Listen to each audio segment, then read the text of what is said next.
Amigos, muchas bendiciones. Hoy quiero hablarles sobre los niveles de crecimiento espiritual de un cristiano, de una persona. En el libro de Ezequiel, capítulo 47, nos habla de las aguas salutíferas.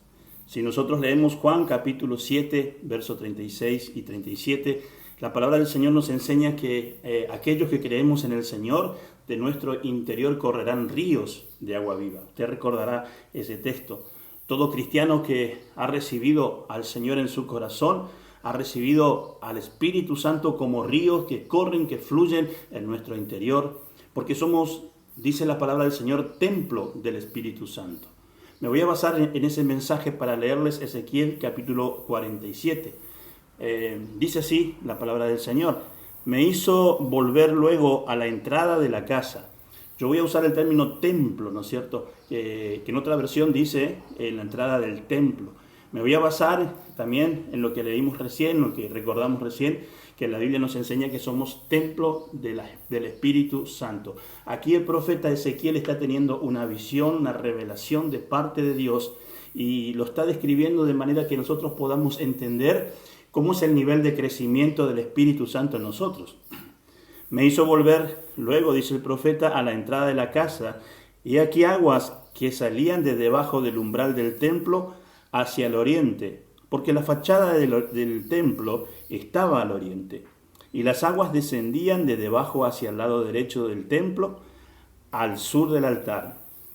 En el verso 2 dice: y me sacó por el camino de la puerta del norte, y me hizo dar la vuelta por el camino exterior, fuera de la puerta, al camino que mira al oriente.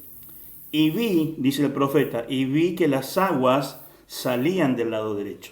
Y vi, ese término, y vi, nos indica que el profeta antes no lo había visto. De repente ve algo que no había visto. Cuando dice y vi es porque antes no lo vio. Es decir, él, ¿qué es lo que ve? Ve que salen del templo aguas que corrían como ríos, ¿verdad? Nos habla del Espíritu Santo, pero él estaba al costado, no estaba en el agua, estaba al lado del agua. Y usted sabe que el agua, como les explicaba recién, nos simboliza el Espíritu Santo, nos simboliza la luz del Espíritu Santo. Si el agua nos representa la luz, él estaba al costado. Una persona que no está en la luz está en las tinieblas, está en la oscuridad, como estábamos antes nosotros de conocer al Señor. No estábamos en el agua, no estábamos en el camino, no estábamos en la luz, estábamos al costado, estábamos al lado. Pero algo interesante de esto, que aunque no estábamos en el agua, en la corriente, en la luz, estábamos siendo influenciados por el Espíritu Santo. Antes de conocer al Señor hubo alguien que nos habló de Cristo. Antes de conocer al Señor hubo alguien que nos enseñaba, nos predicaba y oraba por nosotros. Esa oración, esa prédica que nos hacía, era una influencia que el Espíritu Santo estaba teniendo sobre nosotros. Porque llevó un proceso, llevó un tiempo. No estaba en la luz, estaba al costado. Todavía estábamos en la oscuridad, todavía no conocíamos la verdad, pero había una influencia del Espíritu Santo en nosotros. En el verso 3 dice: y salió el varón hacia el oriente, llevando un cordel en su mano, y midió 1000 codos, y me hizo pasar por las aguas hasta los tobillos. 1000 codos es una medida aproximada de 450 a 500 metros. Hablamos de 5 cuadras más o menos. Es decir, el ángel le llevó al profeta más adelante en un proceso lento, quizás muchas veces, porque son 5 cuadras de estar al costado, hasta que esa persona que estaba al costado del río entró al río. Y esto es interesante porque el primer paso que dio es hasta los tobillos. Estaba en el río, pero recién estaba en los tobillos. Todavía la mayoría del cuerpo estaba fuera del agua. Esto es interesante.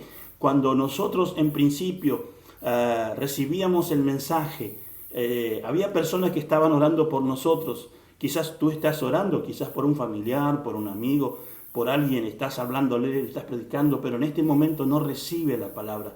En este momento está cerrado. Sin embargo, quiero asegurarte que hay una influencia del Espíritu Santo. El Espíritu Santo está obrando en esa palabra que tú le estás dando. Porque nos enseña Dios que ninguna palabra que Él da vuelve vacía a Él, sino que da fruto. Esa palabra da fruto. Por eso cuando uno está orando y está hablándole la palabra del Señor a alguien que todavía no conoce al Señor, si bien todavía está cerrado, está al costado del río, no se metió, pero hay una influencia, el Espíritu Santo comienza a obrar en esa persona.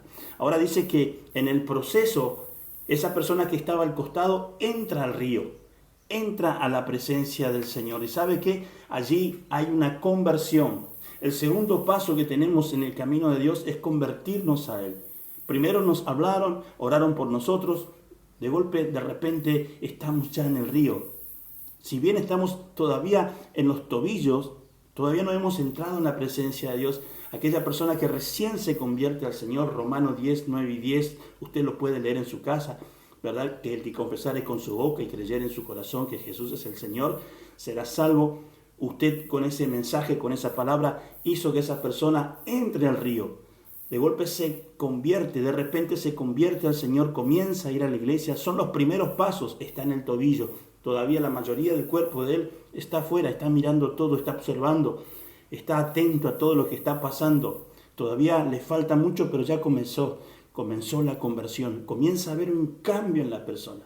Primero estaba al costado, ahora está adentro ya, pero está en los tobillos. El primer paso es que una persona pueda convertirse al Señor. Esa oración que estabas haciendo, ese mensaje que le estabas dando, comienza a tener efecto.